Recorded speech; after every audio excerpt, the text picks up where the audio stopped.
Cette fois, c'est à Paris que nous sommes, au palais de Tokyo, qui s'appelle ainsi à cause du nom du quai sur lequel il donne le long de la Seine et face à la Tour Eiffel. C'est un vieux bâtiment qui date de 1937, car c'est le seul rescapé des monuments créés pour l'exposition universelle de cette année-là. Situé sur l'ancienne manufacture de tapisserie de la Savonnerie, et ces bâtiments avaient été incendiés en 1855 et en 1937, on décide de la création de deux musées, le musée d'art moderne de toute la France, si je puis dire, et le musée d'art moderne de Paris.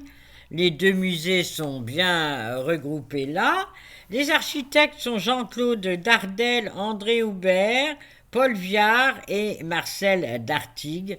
Sur 128 projets, c'est ces quatre-là qui ont été choisis. Entrons maintenant dans ce palais de Tokyo. Dans ces immenses espaces éclairés par le toit, parce qu'en fait ce sont des verrières, c'est l'œuvre de Viviane Suttner qui est exposée.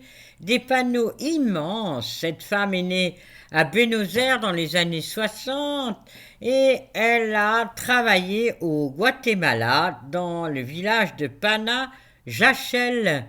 Elle vivait avec sa mère, elle aussi artiste, et vous voyez ici l'architecture qui a été réorganisée ces temps-ci avec ce qu'on appelle le style usine. Donc on laisse tout à nu.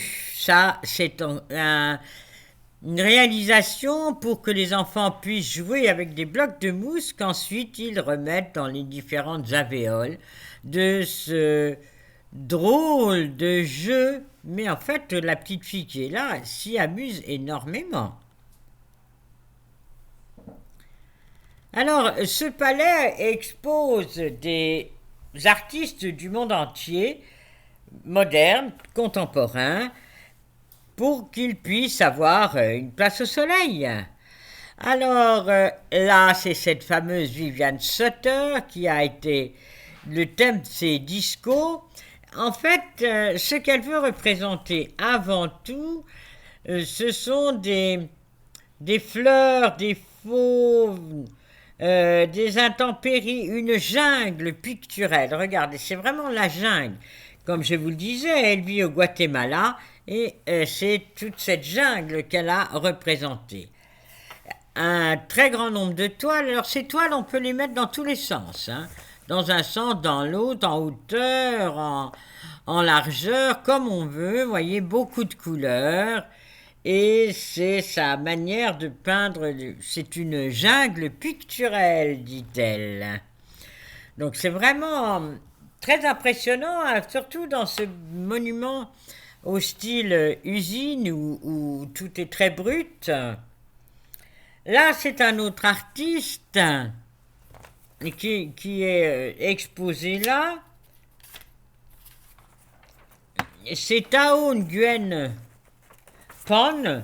Le thème s'appelle « Le soleil tombe sans un bruit ».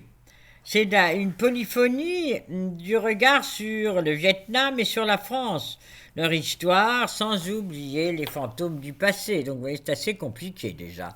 Voilà le style usine, donc aucun plaque au plâtre. Et là, sur les grandes baies vitrées, pourtant c'est l'art français, mais tout est en anglais. Là, je ne comprends pas très bien pourquoi, mais bon. Voilà, c'est cet art moderne, si on peut dire, où tout est en anglais et souvent un très mauvais anglais. Voilà, ici, le travail, ça s'appelle les fantaisies de Elizabeth Wilde. Vous voyez ma petite fille, la Tinatine, qui admire, ce sont des collages. Alors il faut bien regarder parce que c'est vraiment très surprenant. Elizabeth Wilde est née en Autriche. Dans les années 22, elle quitta l'Autriche pour éviter les nazis, car c'était une famille de juifs. Elle partit en Argentine et épousa un industriel du textile, Auguste Wilde. Puis ensuite, elle habita la Suisse et enfin le Guatemala à Pana Jacel depuis les années 80.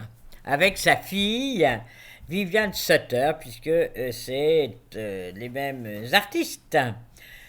Alors, on revient dans les œuvres de Viviane Sutter.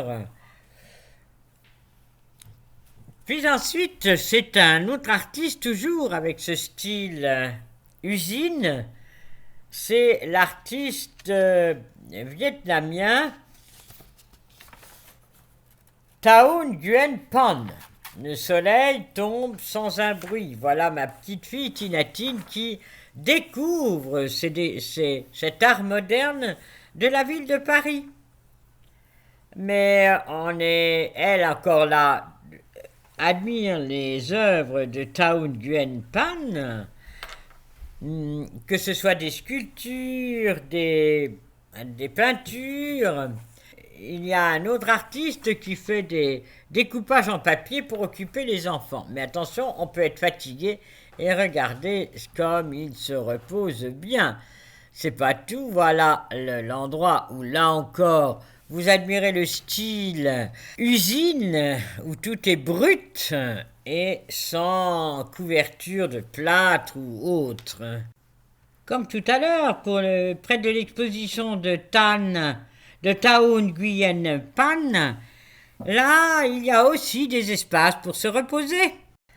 Je vous laisse, je vous dis au revoir, à bientôt pour une autre visite.